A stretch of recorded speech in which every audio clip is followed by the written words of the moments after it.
Before we start modeling in Rhino, it's important to understand a little bit about how Rhino processes geometry. Now, Rhino is a NURBS modeling program, which NURBS stands for Non-Uniform Rational B-Splines, which, while we don't need to get into the technical details of what that means, it's a pretty lightweight geometry solution, and it's used fairly widely in industry, which means that geometry that you create in Rhino is not only of a small file size, but can also be portable to various other softwares. NURBS curves are fundamentally defined by their control points. If we create a NURBS curve, we are actually defining the control points for the curve, not the curve itself. By then manipulating the control points, we can model the curve intuitively and generate freeform surfaces with a high degree of efficiency and a high degree of control. It's important to note, however, that since the curve is interpolating between the points and we are not directly controlling the geometry of the curve itself, this isn't always the most precise way to model. It's important to note that control points aren't actually on the NURBS curve. If we create the control points as so, we can see that the result is that they're not on the curve, they're merely defining the curve. The only control points that are actually on the curve are the two endpoints. This changes if we have a curve with the degree of 1, as when we do this, the curve will merely be interpolating between the points, and you will get a polyline with a control point at each vertex of the curve. However, what if we wanted a curve to go through a specific set of points that we'd already defined? If we do that, we can use something called Interpolate Curve. Interpolate Curve allows us to select points and will interpolate a curve through these points. Note that you're not defining control points, but in fact the interpolate curve is defining its own control points, such as to get the closest approximation of you going through those points as possible.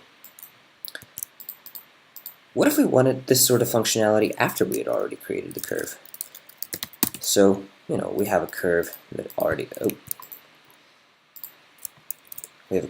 has already been created, but we want it to go through these points. Well, to do that, we can use something called edit points.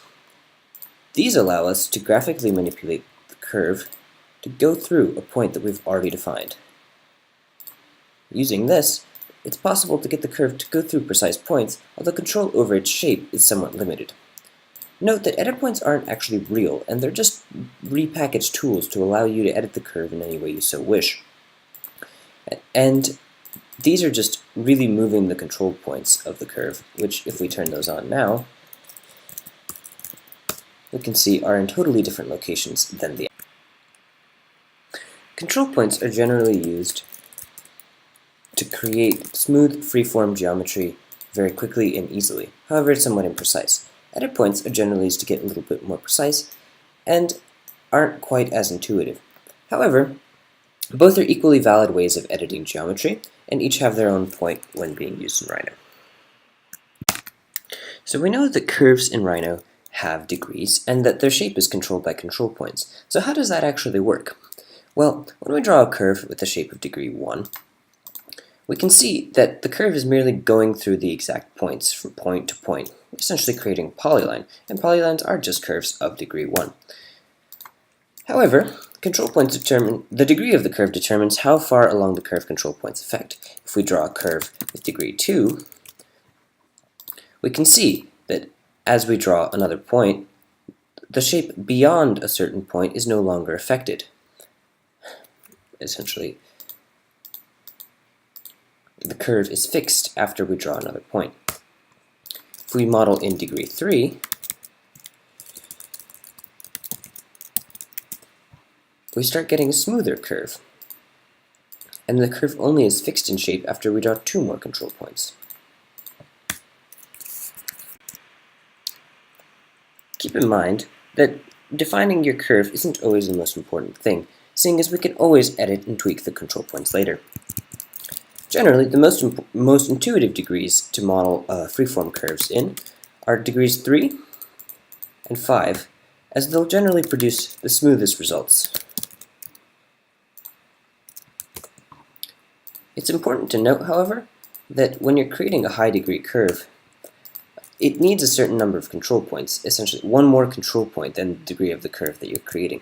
If we were to create a degree 5 curve with only say 3 or 4 control points, and we were to check the degree of that curve, we would see that the current degree of the curve is only 3 because that's the amount of points that it has, and so that's all the information it can generate. Oftentimes when we're modeling, we start to run into the issue of detail. Say we have a large curve that we've already defined, but we want to make an edit on it that really affects a large area. We can see that there's a horrendous number of control points in this curve, and if we were to move any one of them, nothing in particular would happen to the overall shape of the curve. This is where the rebuild tool comes in. If we were to rebuild this curve, we could redefine the number of control points, and essentially what Rhino would do is try and approximate the current shape of the curve using your new defined number of control points and degree. So let's give this curve 10 control points, and we see the new shape of the curve is much smoother, and when we turn the points on, we can actually get larger edits with a lot of ease. Now, rebuilding can go both ways. We can rebuild geometry with a large number of control points to be able to do more broad edits, or we can take geometry with a relatively low number of control points and rebuild it in order to do more localized, detailed editing. So if we were to give this curve another 100 control points,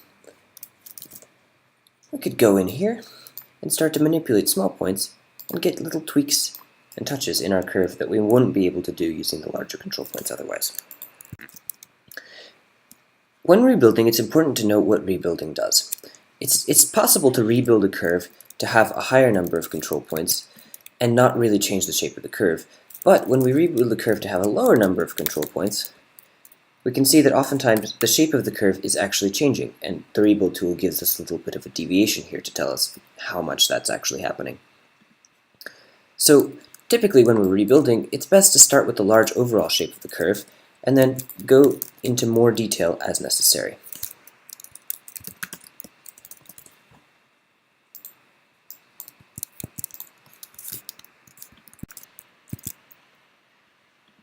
When rebuilding a curve, it's important to note that rebuilding is actually closely approximating the current shape of the curve, not redefining the degree through the current control points.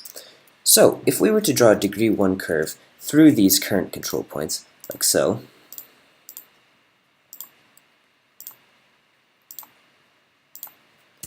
and we were to rebuild this curve to a degree 1 curve, we can see that they are in fact different, and then the rebuilt curve is closely approximating the shape of the original geometry, whereas our predefined curve is actually going through the previous control points. One thing to note about control points is that they have a weight. And if we adjust the weight of this control point, we're actually adjusting how much the control point affects the surrounding area determined by its degree. A control point with a low weight, or a weight of 0, actually really doesn't affect the geometry much at all, and it almost looks like this curve is completely ignoring it. However, a control point with a weight of 10, or a high weight, will really pull the curve closer toward what it's actually doing. Control point weighting is good for a little bit of tweaking your geometry, but isn't really suitable for modeling precisely. Sometimes when we're modeling, we'll want to edit a small area of the curve without changing the overall form. Rhino allows us to do this by inserting a control point wherever we want along the curve, essentially allowing us not to have to rebuild, but just being able to add a little bit of more detail exactly where we want. What this does is it allows us to model a small area without changing the overall form of the curve, and we can get little tweaks, like so. So far, all of this control point editing has resulted in the same version of the same overall smooth curve. But what if we wanted a curve that wasn't entirely smooth? What if it had a, say, crease in it? We can insert a kink in the curve. And what this will do is if we turn on the points, we can see that it has inserted 2 new control points and between them a kink. This control point behaves in a very strange manner in that the curve is going directly through it, but is still being smoothed out. And using a kink, we can get all sorts of funky geometries that would even have a crease in them. Now, this isn't anything we couldn't do by joining 2 curves together, for example. But what it does allow is it allows us to sort of iterate and work through our geometry in a fairly intuitive fashion without having to know the overall form before we've already modeled it. few more things about dealing with sets of multiple curves in Rhino. It's important to note an idea about continuity. And continuity is very important because it defines how curves relate to each other. When we later create surfaces out of curves, it's important to have continuous curves to create continuous surfaces, otherwise your surfaces might be messed up, and, well, it's generally not very good. So there's a couple of different continuities that we have to know about in Rhino. The first is G0, known as positional continuity, which essentially just means that the endpoints of the curves are adjacent, as we can see, and that the curves can be joined together, as so. However, there's also tangency continuity, known as G1.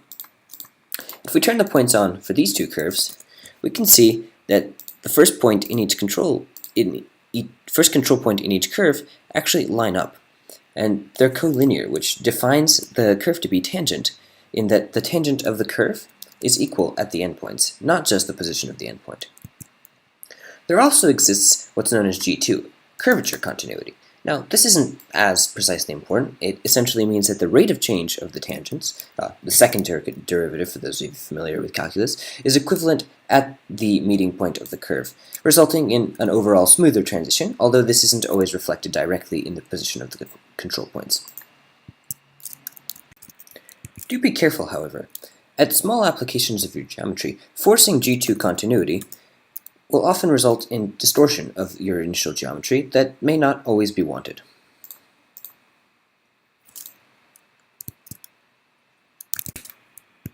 So how do we actually achieve these continuities in Rhino? The match command, which you just saw me use, actually allows us to change curves to match each other. This presents a significant number of options and allows us to determine the curvature that we want. It also allows us to determine preserving the end of each individual curve. If we were to say that we only wanted to preserve the end positionally, it would adjust both curves, or only one of them, to match positionally and create the smoothest transition possible. However, what if we wanted to blend between these two curves and not actually alter the current shape of the curve itself? That's where the blend command comes in. If we blend between the two curves, we can alter the continuity at which this happens and create a transition in between them that is continuous between the two curves. As we can see, the endpoints here are collinear and the endpoints here are also collinear. Now, the blend command is more useful when we already have predefined curves, whereas the match command allows us to generate forms that we didn't already know the precise shape of before we started modeling. There's also what is known as the fillet command, and the fillet command essentially allows us to round off corners that already exist with perfect radius. It's important to note that filleting curves in Rhino also trims the actual curves themselves down to the size that we want. As you can see, parts of these curves disappeared. As such, fillet is best for rounding off corners that already exist and taking off sharp edges off of things. It's best to do filleting early in the process and have smooth, continuous curves rather than trying to fillet at the surface level, where Rhino's tools for filleting are not always the most robust. Hopefully this was a helpful explanation of how NURBS works to define curves in Rhino. There's a lot of different kinds of curves and curve tools and different ways of editing different curves. That's a lot of differences, and I encourage you to explore them all on your own. Freeform modeling is usually something that's best done through practice, and understanding the fundamentals of NURBS is only enough to get you started on modeling precise geometries that you want using Rhino.